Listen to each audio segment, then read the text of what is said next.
What's going on YouTube? Welcome back to the Modern Jack channel. Hopefully today's video is going to be a bit of a fun one for you guys. Now if you didn't notice in the blurred background of some of my previous videos, I'm a bit of a Pokemon card collector. It's been a hobby of mine for a while, but it goes back more recently to 2020.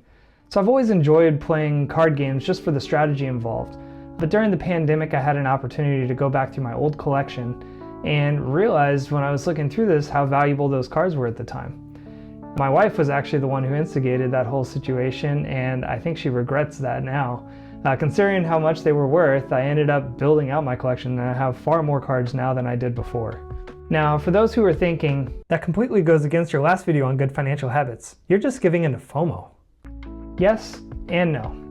So when I started thinking whether I might try to invest and sell some of these cards, I had to think through a few different things. First, I had to consider whether if all of my Pokemon cards lost their value, would I still enjoy it? The answer to this was yes. The nostalgia was there, and if you haven't experienced the Pokemon trading card game, it's actually really fun. The community is great, and if you haven't seen any of the regional championships streamed online, I highly recommend watching some of the championships. They're a blast to watch. Second, I had to evaluate whether I was basing all of the value of my Pokemon cards on short-term gains. Now, this happened during the height of the pandemic and the cards were extremely valuable at the time. I had to determine whether I thought that that was actually sustainable over the long term. Really, I figured that it probably wasn't. Like we said about FOMO, odds are that once you've heard about the great deal, the deal's already passed. And lastly, I had to figure out how was I going to pay for this hobby and the investments. Good thing about this is that I have my own spending built into my budget that I can use, and it's really only less than 5% of my overall budget. So I figured that was something that I could easily use to make my purchases, enjoy the hobby, and then really I might make an investment down the road, who knows. If you plan on investing something that would be considered a big risk, I highly recommend keeping it to less than 5% of your overall portfolio. Losing 100% of, say, 5% of your budget is far better than losing 100% of, say, 50% of your budget. That being said, I wanted to talk to you today about some of the items that I've purchased, why I purchased those, how much those investments have actually grown over time, and what that growth actually means for the investments that I made.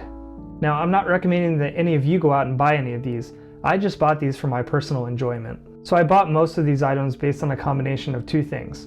First, I bought things that I thought I would personally enjoy. And second, I bought things that I thought were going to be popular with the community and potentially scarce.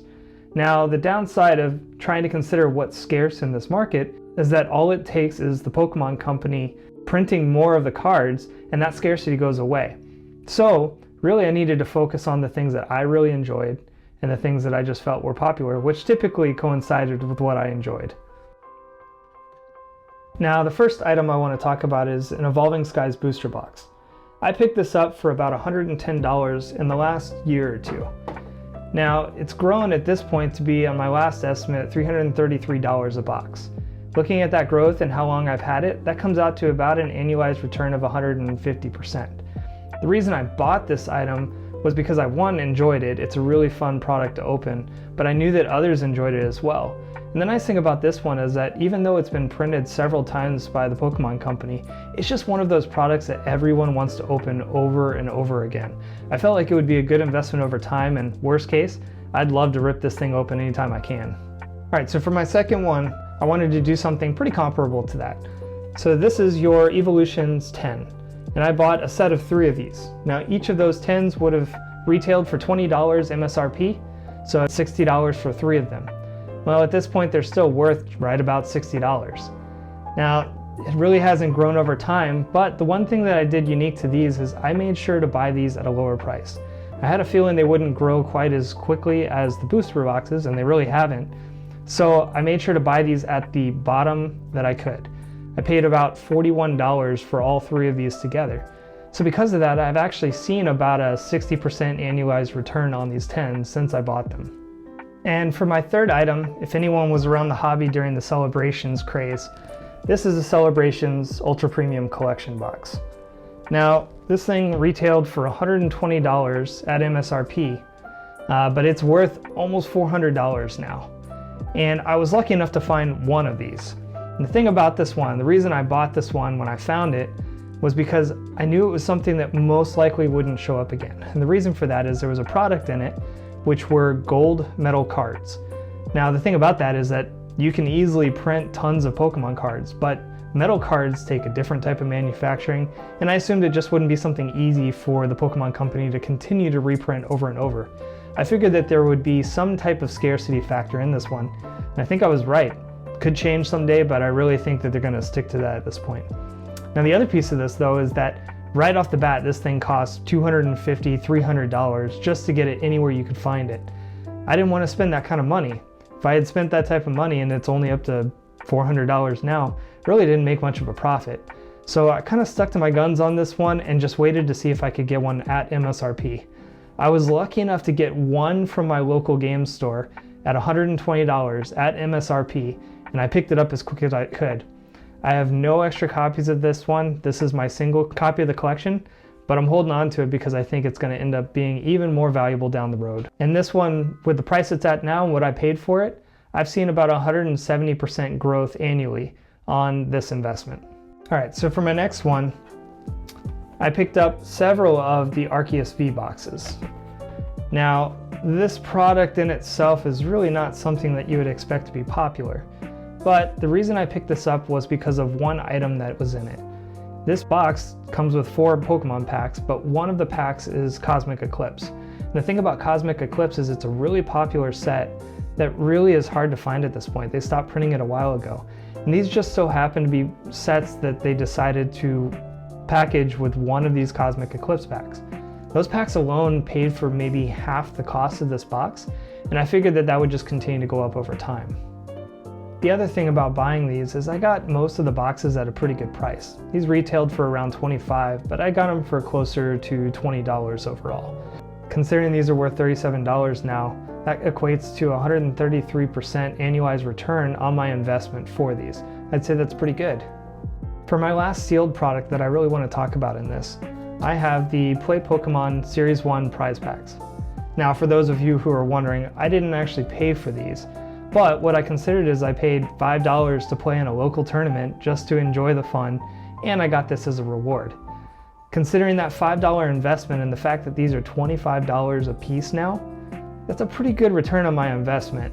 We're talking 400% annualized return so far on each of these prize packs, just for having fun on a weekend.